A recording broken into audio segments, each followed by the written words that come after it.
El dolor em representa no poder portar la meva vida normal de sempre. És un dolor seguit, però té diferents intensitats. Són com unes descàrregues elèctriques.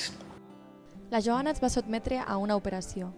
Actualment és del 30% de persones que pateixen dolor crònic després d'una intervenció quirúrgica a Catalunya.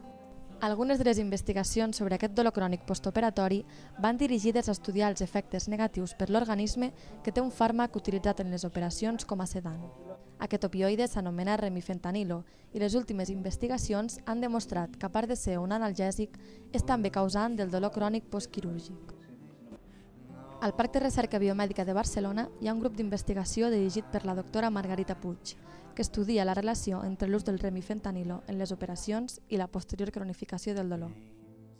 Hi ha evidències clíniques que demostren que el remifentanilo i altres opioids, a més de ser analgèsics, indueixen dolor. Llavors, podríem dir, doncs, si indueix dolor, eliminem aquest remifentanilo i utilitzem un altre fàrmac.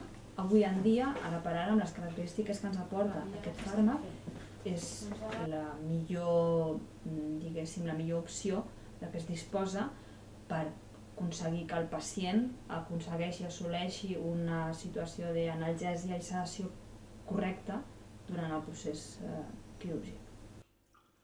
Les investigacions que realitza el grup de la doctora Puig són exclusivament de prevenció del dolor.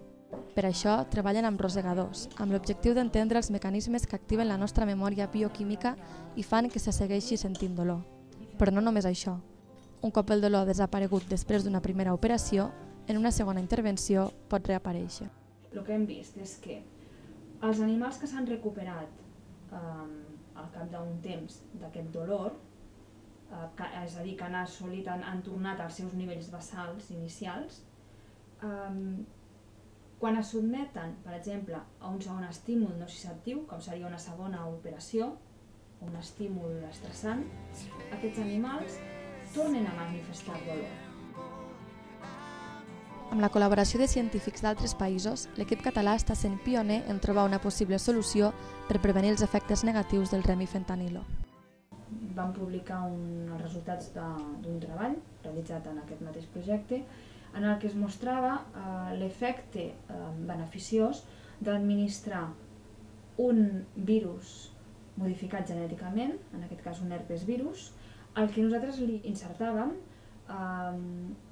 unes molècules que, una vegada administrat a l'organisme, aquestes molècules afavorien l'analgèsia. I no sols això, sinó que prevenien que l'individu, en aquest cas el ratolí, l'animal de laboratori, desenvoluparà aquesta cronificació del dolor. Aquest grup d'investigació ha pogut avançar i obrir nous camins gràcies a una part dels diners que va recollir la Marató del 2006 destinada al dolor crònic. Trobar solucions en un futur proper passa per seguir investigant. Jo crec que sí que anirà investigant, aniran més endavant, sí. Confio en això.